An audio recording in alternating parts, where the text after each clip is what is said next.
kwenda kutumikia wakazi wa kule Zanzibar.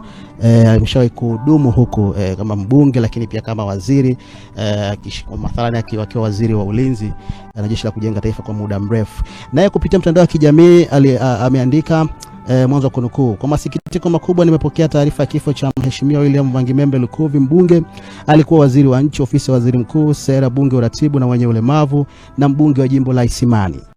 Nitamkumbuka kwa mchango wake mkubwa kwa taifa, uongozi wake thabiti na uzalendo wake uliotukuka atakoitumikia taifa kwa muda mrefu. Ninatoa pole za dhati kwa Rais wa Jamhuri ya Muungano wa Tanzania Mheshimiwa Dr. Samia Suluhu Hassan, familia marehemu, ndugu, jamaa na wa Tanzania. Na hivi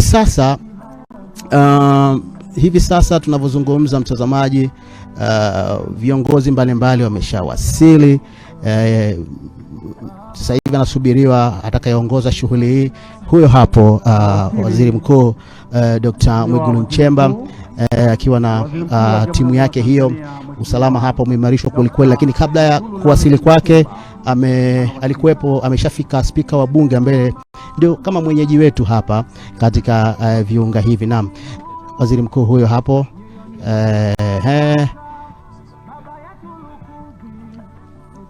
anaelekezwa sehemu ya kukaa ambayo imetengwa kwa ajili yake, kwa sababu hapa kila eneo limetengwa. Kuna eneo limetengwa hapa kwa ajili ya wabunge, kuna eneo limetengwa hapa kwa ajili ya mawaziri na viongozi wengine. Nasalimiana hapa na namuona anasalimiana na Spika Musa Zanzungu, lakini pia yuko pale alikuwa naibu waziri mkuu Dr. Biteko, nimemuona hapa, alifika mapema sana na amejumuika na Watanzania wengine kwa ajili ya siku hii maalum ya kuaga mwili wa William Lukuvi.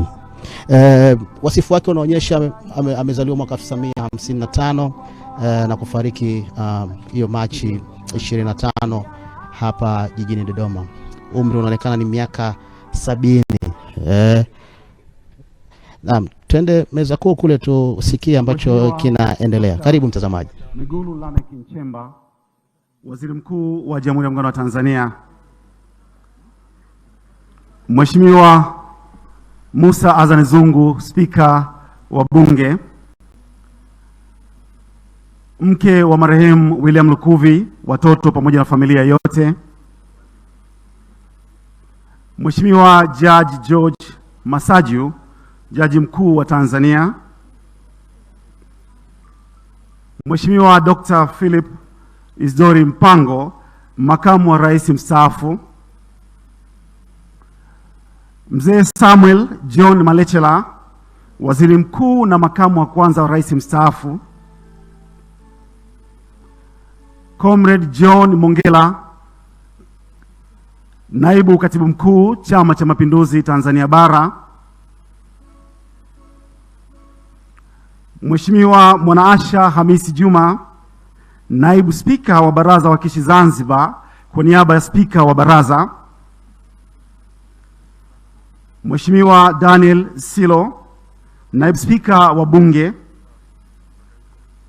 Mheshimiwa Dr. Doto Biteko, Naibu Waziri Mkuu mstaafu na mbunge. Mheshimiwa Dr. Tulia Ackson, mbunge, Spika wa Bunge mstaafu na Rais wa Umoja wa Mabunge Duniani. Mheshimiwa mgeni